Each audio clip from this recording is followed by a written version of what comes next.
ಏಪ್ರಿಲ್ನಿಂದ ಮಿಥುನ ಸೇರಿ 3 ರಾಶಿಯವರ ಅದೃಷ್ಟ ಬೆಳಗಲಿದೆ. ಶನಿ ಮಂಗಳನಿಂದ ಸುಖ ಸಂಪತ್ತು. ನಮಸ್ಕಾರ ಸಮಸ್ತ ಕನ್ನಡ ಜನತೆಗೆ. ದೇವಾನುದೇವತೆಗಳ ಆಶೀರ್ವಾದ ಸದಾ ನಿಮ್ಮ ಮೇಲಿರಲಿ ಅಂತ ಆಶಿಸುತ್ತಾ ಇವತ್ತಿನ ವಿಶೇಷ ವಿಡಿಯೋವನ್ನ ಶುರು ಮಾಡೋಣ. ಹೌದು, ನೀವೇನಾದ್ರೂ ನನ್ನ ಕಷ್ಟ ಯಾವಾಗ ಮುಗಿಯುತ್ತೆ, ನನಗೂ ಒಳ್ಳೆ ಕಾಲ ಬರುತ್ತಾ ಅಂತ ಕಾಯ್ತಿದ್ರೆ ಇಲ್ಲಿದೆ ನಿಮ್ಗೊಂದು ಸಿಹಿ ಸುದ್ದಿ. ಬರೋ ಏಪ್ರಿಲ್ ತಿಂಗಳಿಂದ ಅಂದ್ರೆ ಯುಗಾದಿ ಹಬ್ಬದ ಆಸುಪಾಸದಲ್ಲಿ ಆಕಾಶ ಮಂಡಲದಲ್ಲಿ ಒಂದು ಅದ್ಭುತ ಪವಾಡ ನಡೆಯಲಿದೆ. ಆ ಪವಾಡದಿಂದ ಮಿಥುನ ರಾಶಿ ಸೇರಿದಂತೆ 3 ರಾಶಿಯವರ ಅದೃಷ್ಟ ಅಕ್ಷರಶಃ ಸೂರ್ಯನ ತರಹ ಬೆಳಗಲಿದೆ. ನಮ್ಮ ಜ್ಯೋತಿಷಿ ಶಾಸ್ತ್ರದ ಪ್ರಕಾರ ಏಪ್ರಿಲ್ 2, 2026ರಂದು ದೇವತೆಗಳ ಸೇನಾಧಿಪತಿ ಮಂಗಳ ಮತ್ತು ಕರ್ಮಫಲದಾತ ಶನಿದೇವ ಸಂಯೋಗವಾಗುತ್ತಿದ್ದಾರೆ. ಈ ಶನಿ ಮಂಗಳ ಸೇರ್ಪಡೆ ಕೆಲವರಿಗಂತೂ ಆನೆ ಬಲ ತಂದುಕೊಡ್ಲಿದೆ. ಸುಖ ಸಂಪತ್ತು ನಿಮ್ಮ ಮನೆ ಬಾಗ್ಲನ್ನ ತಟ್ಟೋದು ಖಂಡಿತ. ವಿಡಿಯೋ ಪೂರ್ತಿ ನೋಡಿ ನಿಮ್ಮ ರಾಶಿ ಇದೆಯಾ ಅಂತ ಚೆಕ್ ಮಾಡ್ಕೊಳ್ಳಿ. ಅದಕ್ಕಿಂತ ಮುಂಚೆ ಕಮೆಂಟ್ ಸೆಕ್ಷನ್ ನಲ್ಲಿ ಜಯ ಶನಿದೇವ್ ಅಥವಾ ಓಂ ನಮ ಶಿವಾಯ ಅಂತ ಬರೆದು ಬಿಡಿ. ಆ ಭಗವಂತನ ಆಶೀರ್ವಾದ ನಿಮ್ಗೆಲ್ಲ ಸಿಗ್ಲಿ. ಮೊದಲನೇ ರಾಶಿ ಬುಧನ ಆಧಿಪತ್ಯದ ಮಿಥುನ ರಾಶಿ. ಮಿಥುನ ರಾಶಿಯವರೇ, ನಿಮ್ಗೆ ಈ ಸಮಯ ಸುವರ್ಣಾವಕಾಶ ಅಂದ್ರೆ ತಪ್ಪಾಗಲ್ಲ. ಯಾಕಂದ್ರೆ ಈ ಶನಿ ಮತ್ತೆ ಮಂಗಳನ ಸಂಗಮ ನಿಮ್ಮ ಕರ್ಮ ಭಾವ ಅಂದ್ರೆ 10ನೇ ಮನೆಯಲ್ಲಿ ಆಗ್ತಿದೆ.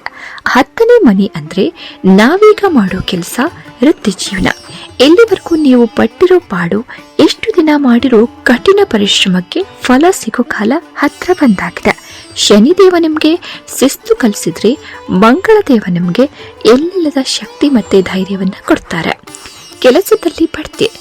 ನೀವು ಕೆಲಸ ಮಾಡೋ ಜಾಗದಲ್ಲಿ ಅನಿರೀಕ್ಷಿತ ಬಡ್ತಿ ಸಿಗ್ಬೋದು ಅಥವಾ ದೊಡ್ಡ ಜವಾಬ್ದಾರಿ ನಿಮ್ಮ ಹೆಗಲಿಗೆ ಬರ್ಬೋದು. ವ್ಯವಹಾರದಲ್ಲಿ ಲಾಭ. ನೀವೇನಾದ್ರೂ ಬಿಸ್ನೆಸ್ ಮಾಡ್ತಿದ್ರೆ ಒಂದು ದೊಡ್ಡ ಡೀಲ್ ನಿಮ್ಮ ಕೈ ಸೇರ್ಲಿದೆ. ಕುಟುಂಬ ಸುಖ. ಮನೆಯಲ್ಲಿ ಅಂತೂ ಎಲ್ಲರ ಮಧ್ಯೆ ಪ್ರೀತಿ ಸಾಮರಸ್ಯ ಇರುತ್ತೆ. ನೆಮ್ಮದಿಯ ದಿನಗಳಿವು. ಕಾಯಕವೇ ಕೈಲಾಸ ಅಂತಾರೆ. ನಿಮ್ಮ ಪ್ರಾಮಾಣಿಕ ದುಡಿಮೆಗೆ ದೇವರು ಕೈ ಬಿಡಲ್ಲ ಅನ್ನೋ ನಂಬಿಕೆ ಇಟ್ಕೊಂಡು ಮುನ್ನುಗ್ಗಿ. ಎರಡನೆಯದಾಗಿ ಸಿಂಹದ ತರ ಗರ್ಜಿಸೋ ಸಿಂಹರಾಶಿ.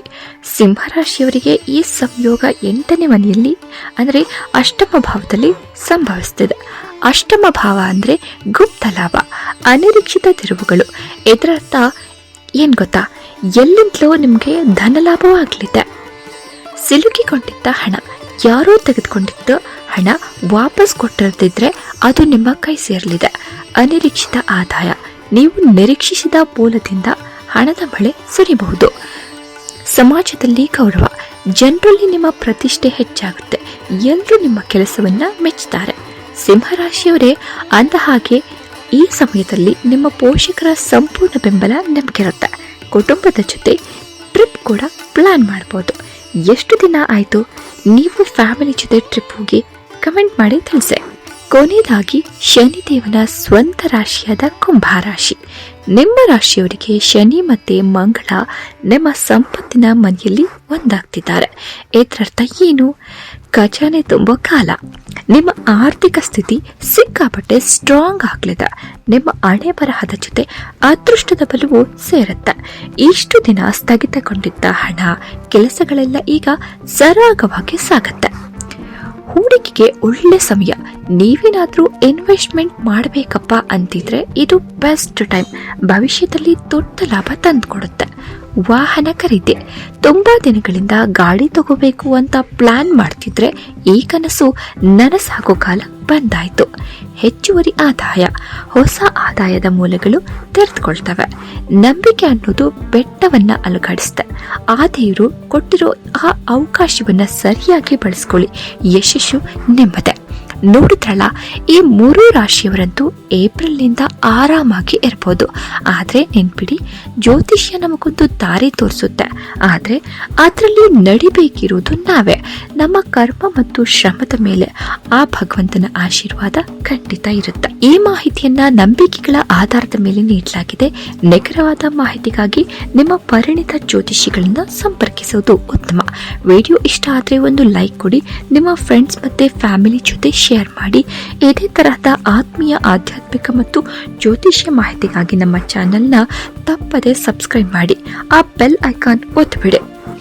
ಆ ಭಗವಂತ ಎಲ್ರಿಗೂ ಶುಭ ಮಾಡಲಿ. ಲೋಕಃ ಸಮಸ್ತಃ ಸುಖಿನೋ ಭವಂತು. ಧನ್ಯವಾದಗಳು.